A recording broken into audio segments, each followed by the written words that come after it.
Nagsagawa ng isang high-risk operation ang Philippine National Police nitong October 15 sa Dato Odin Sinsuat, Maguindanao del Norte laban sa isang pinaka-wanted na kriminal sa rehiyon. Pinangunahan ito ng Dato Odin Sinsuat Municipal Police Station, katuwang ang Special Action Force, iba pang unit ng PNP at Marine Battalion Landing Team. Sa kabila ng armadong engkwentro, matagumpay na nakumpiska ang mga high-powered firearms, caliber 45 pistol at mga gamitang may kaugnay sa ilegal na droga.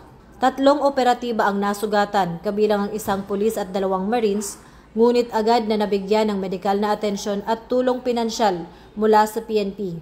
Pinuri ni Acting Chief PNP Police Lieutenant General Jose Melencio C. Nartates Jr.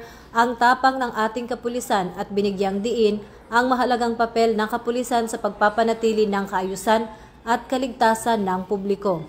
Ang matagumpay na operasyon na ito ay patunay ng bisa ng intelligence-driven strategies at matibay na koordinasyon sa mga unit, alinsunod sa layunin ng bagong PNP para sa bagong Pilipinas, serbisyong mabilis, tapat at nararamdaman.